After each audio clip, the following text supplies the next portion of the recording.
Well, hello there, fellow geeks and geekettes, and welcome to the second part of my Top 10 Comic Books That Define Me video series.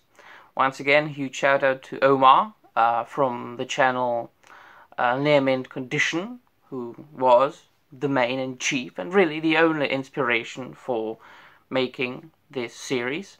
And let's just jump right into it. Last time, which was the first part of this series, I talked about Peter Parker Spider-Man issue 7, which in the Czech Republic was reprinted as Spider-Man, simply. Issue 22, I believe, or something like that. Never mind. And I picked that particular issue, as I said in the last video, because it was the first comic book I ever read in my life. I was 7 years old.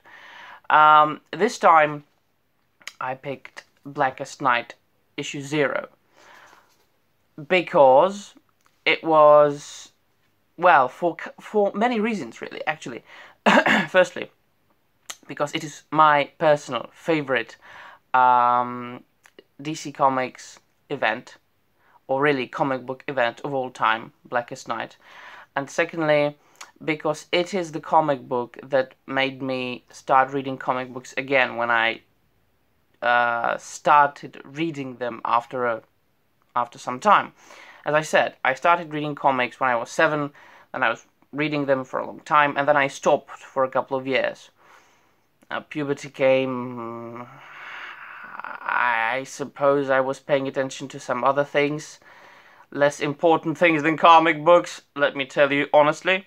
But then when I was 17 or 18, which is 10 years ago, or was 10 years ago, I started reading comics again. But it wasn't Blackest Night that I read for the first time after some time. It was actually Brightest Day. And that is why I always say to people who ask me where to start reading comic books, well, I say whenever you like, just grab something. If you don't like it, grab something else and see where it will take you.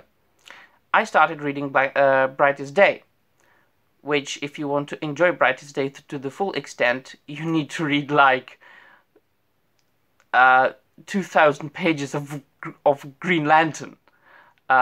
If you want to fully understand the Brightest Day. The same thing with Blackest Night. Because Blackest Night is really a culmination of everything that Jeff Johns wrote up to this point, starting with Green Lantern Rebirth, which came out in early odds. And that's when the worldwide famous Jeff Johns' Green Lantern run started, with him bringing back Hal Jordan from the dead, but at the same time being bonded to the Spectre, after being for a long time possessed by Parallax and being really the villain, having killed many of his core members. It's quite, a long history, which makes it a bit more complicated. And then, of course, Hal Jordan came back, and he once again became the member of the Green Lantern Corps. At the beginning, the members didn't really believe him. They hated him for many things that he did, including the fact that he killed many of the core members. And that's when his new life started, really. And Jeff Johns brought back many other characters, such as Sinestro, who was imprisoned, right, for the longest time, and then he escaped to I think it was the antimatter universe, where he forged his own ring, Yellow Ring, and his own power battery. And this run, the Green Lantern by Jeff Johns run, is also quite worldwide famous for bringing into the light other color spectre, or other colors from the emotional spectrum. So not only did we have Green Lantern Corps, but also, thanks to this, we got the Yellow Lanterns, or the Sinestro Corps. We got the Blue Lanterns. we got the Red Lanterns and the Indigo tribe, and we got the Agent Orange or the Orange Lantern. We got Star Sapphires, which is like really the Violet Lanterns, and so on and so forth. And each and every one of these color spectrum members represented one emotion from the emotional spectrum, which was respective to each and every color. So that Green Lanterns stand for willpower, Blue Lanterns stand for hope, Indigo Lanterns for compassion, Red Lanterns for rage, Yellow Lanterns or Sinestro Corps for fear, and Agent Orange for avarice, right? By the way, Larfleeze, which is the only Orange Lantern, really, is one of my favorite characters of all time, because he is such a funny little gonzo character. So Blackest Night is something that was written in the Book of Oa, which is like this sort of Bible of the Green Lantern Corps, where all its history is written and even its future.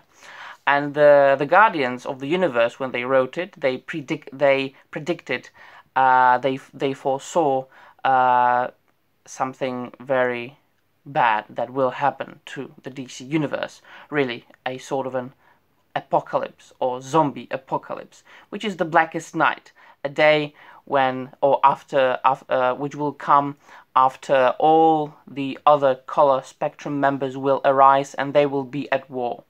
And then finally, in the end, the darkness will rise. They predicted the coming of the Black Lantern Corps, which is really a corps made of deceased heroes and villains brought back to life by the Black Lantern or Black Central Power Battery and Black Rings, so that their bodies are sort of zombie bodies, and they will be brought back to life by, the rings will slit onto the fingers of the dead corpses. It will bring them back to really an undead state, and they will wipe out the life from the entire universe. And that's when peace will be brought, because there will be no life, there will be no war, there will be peace. They predicted this. Then they erased it from the Book of Oa because they were afraid of it, and they didn't want anybody to know, especially the members of the Green Lantern Corps. But Abin Sur, the guy who was the predecessor of Hal Jordan, whose ring Hal Jordan has, he found it out, and he started to, investigate the matter. And, well, he found out that it is actually true, that there is something to it. And Sinestro helped him. Well, then Abin Sur died, and Hal Jordan became Green Lantern after him. And then, finally, in June 2009, the series came to this point, where the Blackest Night actually is about to happen. And I will show you just a couple of first pages. It starts with a very nice prologue, which basically says everything I told you so far, right? Here you can see just the first page, which says, "There was darkness, then there was light, and the war between them began. When a dying alien gave me a ring of green willpower, it became my job to brighten the blackest corners of space." That's Hal Jordan speaking. Recently, that's gotten a little bit more complicated. I was a kid when I learned about the spectrum of colors. Anyone over age of 3 knows it. La-di-da-di-da. And there we go. As Hal Jordan being back again, right? And it is also the time around the Final Crisis event and Flash Rebirth. So the early odds and the times around 2008, 2009, 2007, 2010, it's really the years of huge changes for DC Comics and the DC Universe, right? So Hal Jordan came back, Barry Allen Flash came back, Batman got killed and sent back through time by Darkseid, and Dick Grayson became Batman for some time, and it's also the time when the Blackest Night began. So huge changes for DC Comics, good changes for DC Comics for some time before, and these changes lasted until the New 52 reboot. And what is also important about the Blackest Night series is that it brought back many characters that had been dead up until until that time, such as Martian Manhunter, right, or Aquaman, which is really brought back at the end of the series and at the beginning of Brightest Day. And one of the main folks that really is involved in the Blackest Night series is Black Hand, a Green Lantern villain. That is him who is the channel of the then even greater villain called Necron, who is the boss of all the Black Lanterns, who starts it all. And there is the first pages where he appears.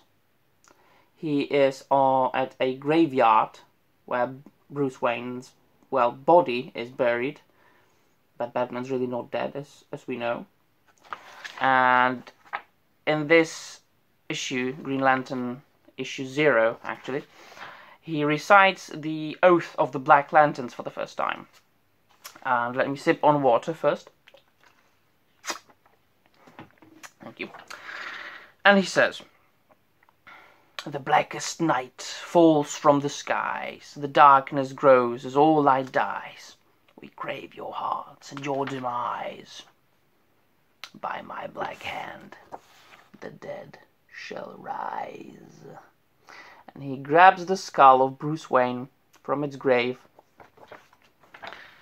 Here we got a snippet of a dark guardian of the universe. And that's the end of the issue. Continuation will be in issue 1. And that's the start of the Blackest Night, when the core members of all the different color spectrum members will have to unite, stop their wars, stop their fighting. So Sinestro will become an ally of Hal Jordan, Atrocitus, the leader of the Red Lanterns, will become their allies, and so on and so forth. So each and every color spectrum core will have to unite to fight the Black Lanterns, to fight the zombified, raised humans, people, not only humans, but beings that were raised by the Black Lanterns, by the Black Rings, and they will be fighting to save the universe from death. And I will not tell you the conclusion of the event. I'll just tell you that it is awesome, action-packed, great story, original story that had been built up to for many years, written by Jeff Johns mainly. The main series was written by Jeff Johns. Of course, there were some spin-offs written by some other people, drawn mainly by Ivan Rice and Doug Mankey, but also by other magnificent artists such as Ethan Van Sciver, and I absolutely enjoyed it. I loved it. It was the first time I got into comics after a long time, and this Blackest Night and Brightest Day are two, although Brightest Day isn't as good as Blackest Night, but it's still one of those comics that made me, restart reading comics and fall in love with them extremely, that I have been reading them voraciously since, and even writing theses on them and writing reviews and making videos. Just comic books have been a huge part of my life for a long time, thanks to comics like Blackest Night issue 0, which I do recommend you to read the entire event. It's available in paperback. It just came out, I think, last year in a huge omnibus, so it's definitely available, and I definitely do recommend it. It will be perfect if you read what preceded it, Jeff Jones' Green Lantern run starting with Green Lantern Rebirth, but it's not necessary. Because I did it like that, and I enjoyed it anyway. So yeah, this is it. Comic books that define me, Part 2, Blackest Night, Issue 0. The next one will probably be Brightest Day. And once again, huge shout out and thanks to the uncanny Omar from the channel name Mint Condition. And that will be all from me, my friends. See you soon, stay safe, and goodbye.